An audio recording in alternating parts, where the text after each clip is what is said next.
Hello there, lovely people. It's Alex from Nintendo Life here, and today we're going to be looking at a game that attempts to do what Mario's been doing for bloody ages. Do a kart. Yes, we've seen it time and time again. We've seen, Crash Bandicoot do it well with Crash Team Racing, Garfield do it even better with the phenomenal Garfield Kart. It's, no surprise that a franchise might try and make a karting game, because realistically you can just create any sort of karting game and slap some characters on and jobs are good'un. And so we have Nickelodeon Kart Racers, the plural title that everyone's talking about. Now, a bit of a preface, I didn't actually grow up with Nickelodeon like a lot of people watching this video. I know, I understand, but I lived in a different world. It was the United Kingdom, cable didn't really exist, and very few people even had satellite. A few times, Nickelodeon type things would come up on things like CBBC and CITV, but overall it just wasn't a thing over here in the UK like it was in the States. I even remember a fifth channel being added to terrestrial television being a big deal. This is crap. Instead, I grew up on things like Pingu, The Sooty Show, Red Dwarf, Mortal Kombat 3, being completely unblinded by nostalgia except for maybe a bit of the Rugrats or something. Maybe. I think I can have a look at this game objectively and compare it to the gold standard of kart racers, Mario Kart 8 Deluxe.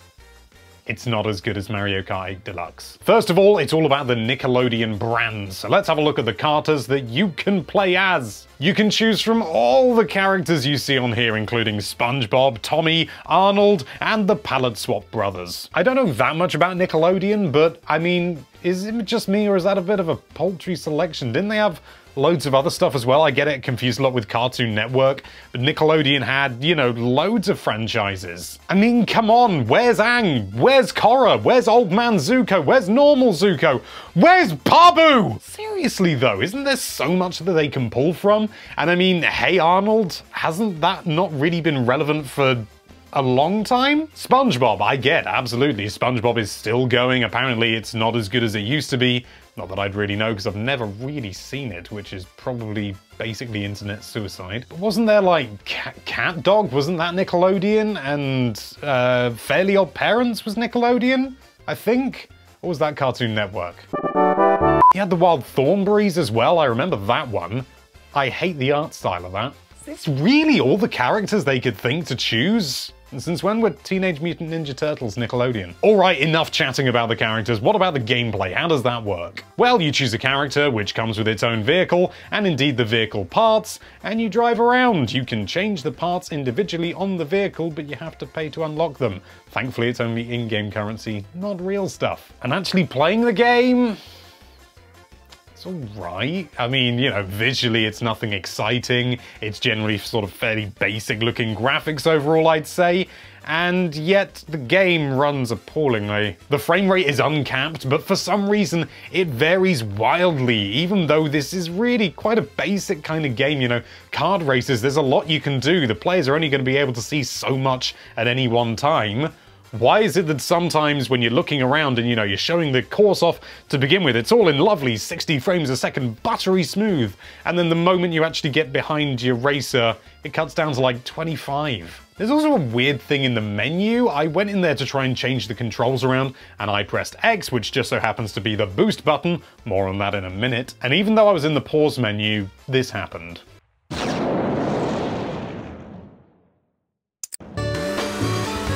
I pressed the button which is boost in the game, but in a menu in order to change the controls, and the boost still happened. But alright, enough weird things aside, how does it actually play? Well, to be honest, it's fine, I mean, it's really nothing to write home about. There are some interesting mechanics, things like you have slime puddles that you actually have to drive over, F-Zero style, in order to charge up your boost meter, which you can use at any time, which is actually a really nice mechanic. Much like Mario Kart, you pick up items and you can fire them off and stuff like that, and there's a decent variety, but I'd say overall the items feel more like Mario Kart Wii than Mario Kart 8 Deluxe, meaning just stuff happens all the time. There's also a lot of rubber banding going on. When you're in first place, occasionally at the top it'll say something like, "You're really in the lead," or "dominating," or something like that.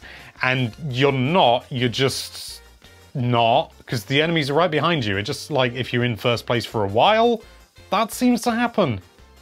That's weird. Courses overall aren't that exciting. The layouts are a little bit sort of straightforward and simple, but there is an awful lot of variety. There are over 20 courses in the game, and it does the whole sort of Sonic and All-Stars Racing transformed kind of thing, where you can go on water, in the air, and on the road. Seems to be a little bit underutilized in the air. It's more like the gliding in Mario Kart, and you don't go underwater like you do in Mario Kart. It's more driving on the surface of the water, which is, you know, genuinely different, and I think is something that Mario Kart's maybe lacking? Maybe they don't want to do that? I don't know. You've got the usual drift mechanics and stuff like that that have been ripped right out of Mario Kart, but it seems really easy. You can do a lot of, I can't remember what it was called, but you drift, and then you drift the other way, and you keep getting boosts over and over. Snaking, maybe? The sound design is also really weird. Like, characters don't make any noises themselves. There's just, you know, cars impacting each other and making a sort of a bang noise. There's obviously, you know, the environmental sounds, but even then, they seem to be a little bit lackluster. The music's just nothing-y. And, you know, you have all these big cartoon characters, these really iconic, arguably, you know, sort of beloved characters, and you don't have them make any noises at all. You've just got a thing down in the bottom left-hand corner where it just says, "Oh, barnacles?"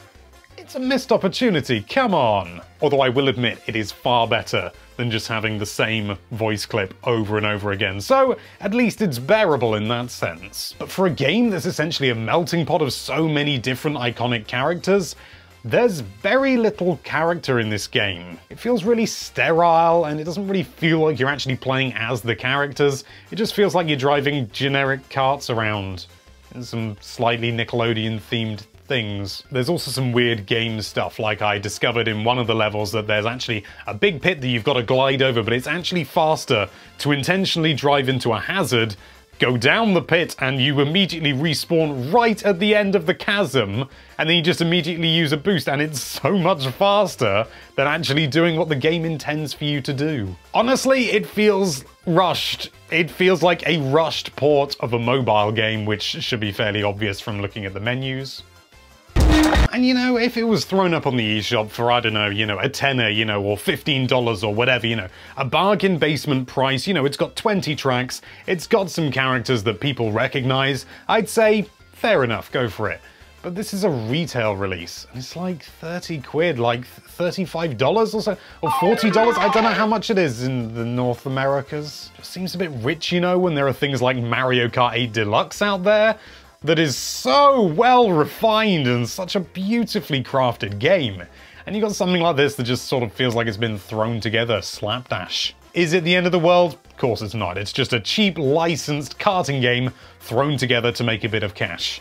But that's all it is. And I think when you've got so many characters that are so iconic and so beloved by so many people, they deserve a little bit better. Thank you so much for watching. If you like this video, then why don't you release that subscribe button running at 25 frames a second, and be sure to check out nintendolife.com for all sorts of lovely Nintendo-related content. Thank you again for watching. Bye-bye.